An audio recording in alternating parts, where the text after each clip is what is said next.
Okay, so here's what I challenge you today. In the first 3 hours that I had to share with you, I want to challenge you, one, to keep an open mind. Albert Einstein said, the sign of intelligence, to paraphrase him, was a sign of intelligence is the ability to action an idea. Does that make sense? Now, I would add to that, because I often have said the sign of intelligence is the ability first to entertain a new idea. Does it make sense? The ability, so I'm going to suggest it's the ability to entertain a new idea, and I agree with Albert Einstein, it's the ability to action an idea. Because in our world, is it true, we were taught, go to school, get a good education, go to university, get a lot of degrees. The more degrees you have, the smarter you are, the more successful you'll be in life. Is that what we're taught, basically? Is that necessarily true, yes or no? No, because I've met many intelligent people, very intelligent people, with a lot of degrees, and guess what? They're broke. They're struggling. I've met a lot of people not as smart, not as intelligent, have no degrees, that are multi-millionaires, in some cases people that I know have become multi-billionaires in this country as well, starting with nothing.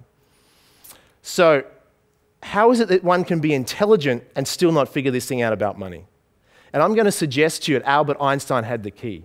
Because a PhD, and as great as that is, at university and getting academic results, academic intelligence means nothing in the real world as far as results. It's important as far as getting a job. But the difference is success is based around exactly what Albert Einstein said. Not only is the ability to entertain an idea, but it's the ability to action an idea. And the challenge for most people is that they know what they should do. Who here knows that people should save 10% of their income? Who knows that? Logically, we all know that. Does everyone do that, yes or no? See, I have a sneaking suspicion that even some of us in the room here today, that you actually know what to do in many cases, but you're not doing it. Is it true? If all I could do is get you to do what you know your life would be better. You know you perform better financially, correct? Then if we can teach you more effective strategies just to be more intelligent, but intelligent in the sense of Albert Einstein intelligence, the ability to action an idea. Otherwise, today will be nothing more than useful, valuable information. And that's not what my agenda is. My agenda is to help you, if you're committed, prepared to step up in life and have a go, to get a better result. And here's my underlying belief. I don't believe there's anyone in this country that cannot do better. Does it make sense? Who would agree with that? I don't care what aspect of your life. We're talking finances a lot here today. I don't care whether it's your relationships, whether it's your health, whether it's your career, whether it's your business, whether it's your finances, your investments. I know there's not a single person in this country, single person on the planet for that matter, that no matter how great they're going, cannot do better. True? Because there's always a next level. Warren Buffett, could he do better? Yes, he continually would look at how to go better at financial results. Jamie Packer, could he do better? Richard Branson, could he do better? There's always a next level. Make sense? So that's what we're going to look at. So I want to challenge you, not only keep an open mind, take lots of notes today. That way you can review your notes. The other thing I'm going to get you to do is I'm going to teach, and then I'm going to get you to turn to the person next to you and have you teach the person next to you what you've just been taught. Does it make sense? The most powerful way, there's a difference because at school, most people thought we were learning. The reality at school, most people were memorizing. Is that true? Think about that. You had to do an exam the next day, so you stayed up late that night. It didn't matter you had weeks before to study. You wait till the last night, is that true? And you're memorizing everything so you hopefully pass the test. But if you had to resit that test a year, 2, 5 years later without rememorizing, you would not pass, true? So you haven't really learnt. School was taught about memorizing. That's not enough in today's world. If we want to get a modern 21st century education that's going to serve us for the rest of our life, we need to integrate it into who we are. And the best way to learn is to actually teach. Because if you're hearing something today, like there's 150 seminars going on here today. There's the one that I'm delivering up here, and there's the one that's going on inside your head. Make sense? The filtering and the different information that's going in and how you take that in and how you assemble, oh yeah, I agree with that, or may not agree with that, I don't understand that, etc. There's all our different filters. So it's understanding when you have to communicate or articulate an idea that you've learned to someone else, in that process you have to figure out and understand it. When we understand something, then we'll tend to act. There's this gap when we first learn something till we don't quite get it, and that gap causes procrastination. We think, I just need to understand it. Once we get to we understand it, you get that feeling like, aha. Who's ever had that before? It's like, aha, now I get it. Now, many of you in the room already that have been out doing many of the strategies, when you get that and you go, aha, then you think to yourself, my God, This is so simple. Why isn't everyone doing it? Who's ever had that feeling before? Okay? Yet we quickly forget when we first started that we couldn't understand it, or it was all new to us, and we thought, oh, that sounds too good to be true, it's not possible, why isn't everyone doing it? And then when we figure it out, we go, aha. And that's what I want to help most of you get today, is that aha. Now, some of you, if this is brand new for you, haven't been exposed to leading edge financial strategies that are available today, then allow yourself the opportunity not to expect to master everything in 3 hours.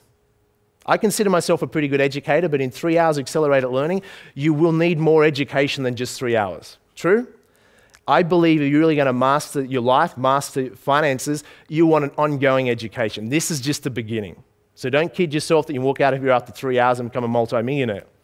Okay? You'll certainly get a lot of ideas and concepts to improve your life in some way, but it's going to require some follow-through. Now, how much follow-through you do is up to you. But you also, some of you had a chance to watch an introductory DVD, a 3-hour DVD, so you can actually watch that over and over again, and that starts to help you. And if you commit it and want to continue your education, then you'll have that opportunity and that support as well, so you won't be left by yourself. Does that make sense? The other thing I ask that you do is consider giving. All I ask in return for today and sharing these strategies with you is that what I ask is that you consider giving 10% of the money that you make. You take these strategies out of here, you profit from them. I ask you to consider giving 10% of that to me. Okay? Raise your hand if you're okay with that. Team, quickly pass out the legal documents. We'll just have... I'm just joking. You do not have to give it to me. You're more than welcome. I have no issues with receiving money. Okay? I consider I have a healthy relationship with money. However, I ask you to consider that if you go out here and create wealth, would you consider giving 10% of that to your maybe a favorite charity or a cause that you believe in? And I often jokingly say, if you don't have a favorite charity, there might be someone in the room here today that might volunteer to be your favorite charity. So the concept of giving, it's a very powerful wealth principle. And I certainly believe in it in a big way. I also teach it for 2 reasons. The second reason is this, that we will often as humans do more for others than we will for ourselves. And in this country, you apply a fraction of these strategies. If you're not already living a comfortable existence, you soon can be very financially comfortable with these strategies. My goal is not just to help you get to that position. I want you to go beyond that. I would like to see that you tap into your financial genius, the financial intelligence within you, and you use these skill sets to go and create a lot of abundance in your life, a lot more abundance than you personally need. Now, some people say, isn't that greedy? Well, think about it. My earliest mentor said, Jamie, if you want to help the poor, guess what? Guess what he told me? Don't be one of them. So if you want to help the poor, best way is don't be one of them. So if you want to help the poor, get rich. Become wealthy. You can make a difference. So if you can expand what you have with these strategies, then you have the ability, first of all, to help your family. Who would like to be able to help their family? Okay? Some of you are going, I don't give a damn about my family. Just kidding. So I would hope you want to help your family. Then you want to look at your community. Who thinks there's some things in your community right now that are not perfect? Raise your hand. Okay? So, Jamie, you don't know where I live. There's a lot of things not perfect. Who thinks there's some things in your country you'd like to see better, improved, etc.? What about in the world? So you've got a lot of work to do. And why I'm driven, I'm not suggesting you have to be necessarily like me, but I'm driven continually to expand my financial wealth. Not because I need more nice houses, more nice cars and things like that. You get that out of your system after a while. Okay? If you haven't gone through that process of having all the nice materialistic things, good part of your journey, get it out of your system and then move on to dedicating your life to making a difference. Who's up for that challenge? Okay?